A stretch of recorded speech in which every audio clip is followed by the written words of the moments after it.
सभी आशा बहनों का हमारे YouTube चैनल पर स्वागत है। आज हम बात करने जा रहे हैं नियमित टीकाकरण की जो प्रोत्साहन राशि आशाओं को मिलती है, रूटीन इम्यूनाइजेशन वगैरह की, उसके अंतर्गत जो नए दिशा निर्देश प्राप्त हुए हैं।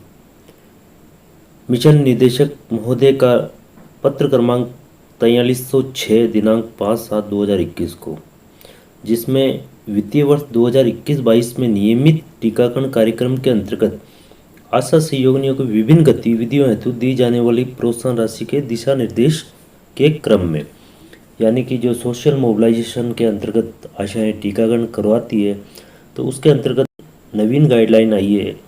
उसके हिसाब से अब आशा सॉफ्ट से आशाओं को भुगतान किया जाएगा।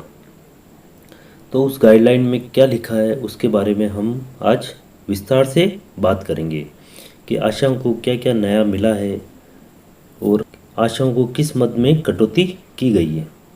तो इसके बारे में हम आपको विस्तार से बताने जा रहे हैं। तो इसके लिए आप पूरे वीडियो को देखें, बीच में स्किप नहीं करें, जिससे कि आपको पूरी जानकारी प्राप्त होगी और आप किस प्रकार से इस इंसेंटिव को प्राप्त कर सकते हैं। कई बार अज्ञानतावश या भूलवश हम हमारे मानदेय को पूरा प्राप्त नहीं कर सकते हैं।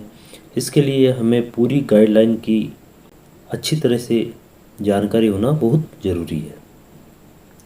तो इसमें जो पहले नंबर पे दिया है, ASHA incentive for full immunisation up to first year age of child. 1 वर्ष तक के बच्चों का पूर्ण टीकाकरण कराने पर आशाओं को जो इंसेंटिव या मानदेय मिलता है, उसके बारे में दिया गया है कि बच्चे की 1 वर्ष की आयु पूर्ण होने से पूर्व नियमित, मतलब 1 साल की उम्र पूरी होने से पहले टीकाकरण सारणी के अनुसार सभी टीके यथा BCG 3 डोज, OPV की, FIPV के 2 टीके, 3 डोज RVV मतलब रोटा वायरस वैक्सीन की, 3 टीके पेंटावेलेंट के, 3 टीके PCV के एवं 1 टीका मिजल्स और रूबेला का लगाए जाने पर प्रेरक राशि को पूर्ण टीकाकृत बच्चे पर 100 रुपये प्रति बच्चे के अनुसार प्रोत्साहन राशि देय होगी, जो कि पहले भी 100 रुपये मिलती थी और अब भी ये राशि 100 रुपये मिलेगी। यदि किसी बच्चे की 1 वर्ष की आयु पूर्ण होने से पूर्व उक्त सभी टीके नहीं लगते हैं तो 100 रुपये की राशि देय नहीं होगी।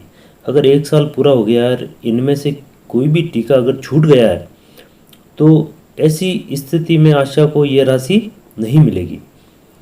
प्रत्येक टीके की न्यूनतम आयु एवं न्यूनतम अंतराल में 1 दिन पूर्व भी टीका नहीं दिया गया हो। इसमें यह भी ध्यान रखना है कि जो भी बच्चे के टीके लगाए जा रहे हैं वो टीकाकरण सारणी के शेड्यूल के अनुसार ही होने चाहिए। अगर कोई भी टीका 28 दिन पूर्व या जो निर्धारित समय है, जैसे 9 माह है तो 9 माह पूर्व मिजल्स नहीं लगना चाहिए, 9 महीने के बाद ही लगना चाहिए। तो मतलब 1 दिन भी पहले टीका नहीं लगा हो। लाभार्थी के पास उपलब्ध ममता कार्ड में सभी टीकों की प्रविष्टि आवश्यक होगी। जो भी बेनिफिशियरी है उनके ममता कार्ड में सभी टीकों की एंट्री होना जरूरी है। उसकी कॉपी भी आपको आशा क्लेम फॉर्म के साथ लगानी होगी।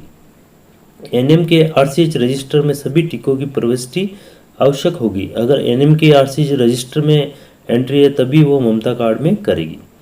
PCTS में सभी टीकों की प्रविष्टियां आवश्यक होगी। अगर PCTS में एंट्री नहीं की है तो आपको भुगतान प्राप्त नहीं होगा, क्योंकि PCTS में एंट्री होने के उपरांत ही आशा सॉफ्ट द्वारा आशाओं को भुगतान किया जाता है। इसमें यह भी लिखा है कि आशा के अलावा इस मद से अन्य किसी को भी भुगतान नहीं किया जाएगा।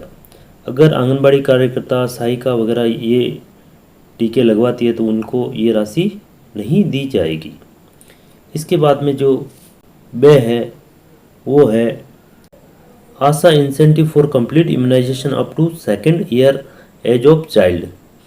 संपूर्ण टीकाकरण 2 वर्ष के उपरांत बच्चे के संपूर्ण टीकाकरण पर आशाओं को दिया जाने वाला मानदेय।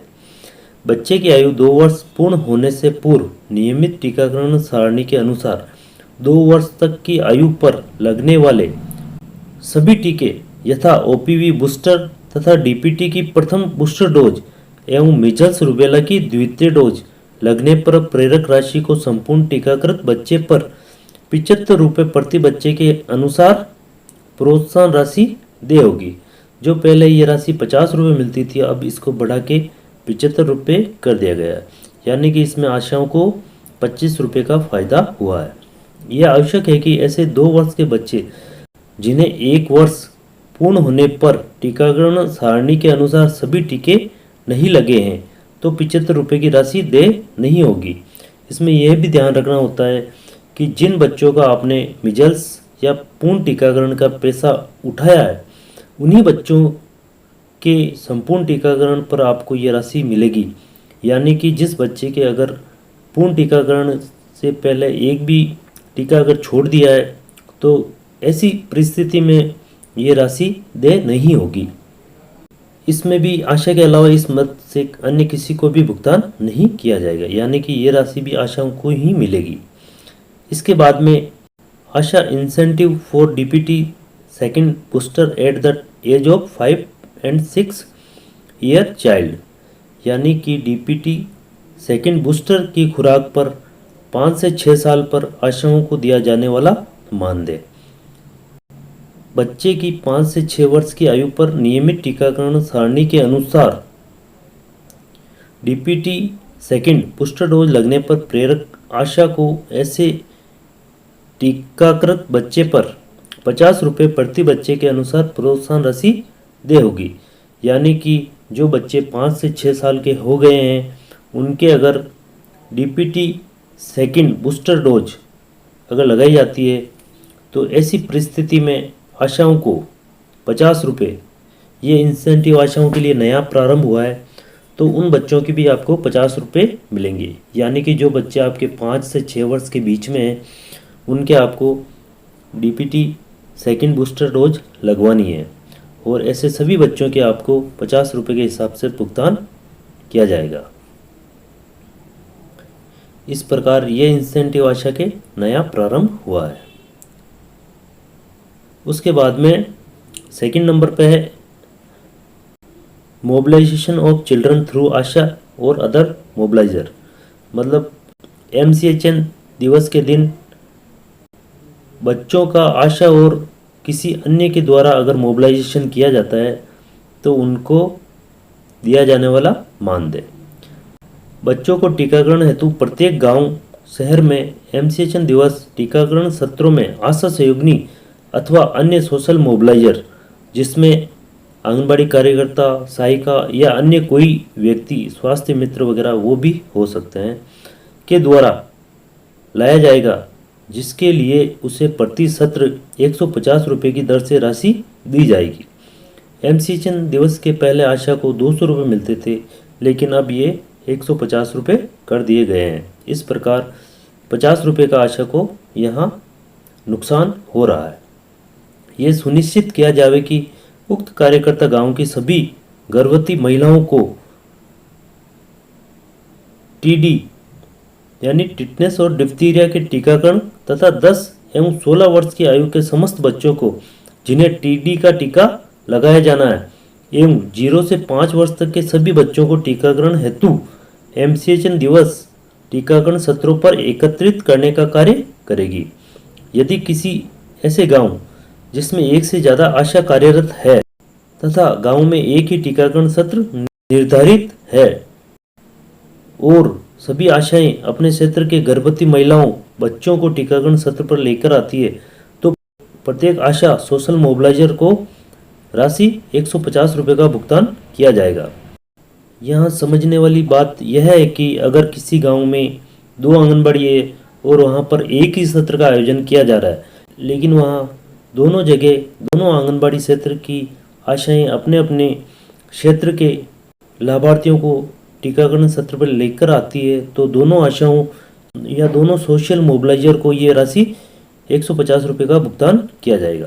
आशाओं को ये राशि आशा सॉफ्ट द्वारा दी जाएगी, जबकि सोशल मोबिलाइजर अन्य को ये राशि वाउचर के माध्यम से चिकित्सा संस्थान द्वारा दी जाएगी, जिसमें अगर C कैटेगरी के विलेज में अगर आशा या किसी अन्य व्यक्ति द्वारा सत्र का आयोजन किया जाता है तो ऐसी परिस्थिति में भी उनको 150 रुपये का भुगतान अलग से किया जाएगा, क्योंकि आशाओं को आशा सॉफ्ट द्वारा तो मात्र 12 सत्रों का भुगतान ही किया जाता है। इसके अलावा अगर आशाएं अलग से एमसीएचएन सत्र का आयोजन करवाती है तो उनको 150 रुपये का भुगतान अलग से चिकित्सा संस्थान द्वारा किया जाएगा।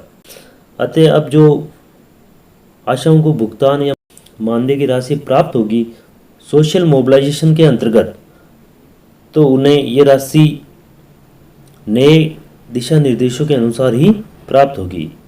इस प्रकार हमारे चैनल द्वारा आपको जो भी आपके नई नई गाइडलाइन प्राप्त होती है उसको सरल शब्दों द्वारा आपको बताया जाता है कि आपके हर चीज़ समझ में आ जाए। आपको वीडियो कैसा लगा इसके बारे में भी आप कमेंट्स ज़रूर करें। अगर आपने हमारे चैनल को सब्सक्राइब नहीं किया है तो कर लें। सब्सक्राइब करने पर हमारी आने वाली हर अपडेट आपको मिलती रहेगी। इसी के साथ हमारे YouTube चैनल पर बने रहने के लिए आपका धन्यवाद।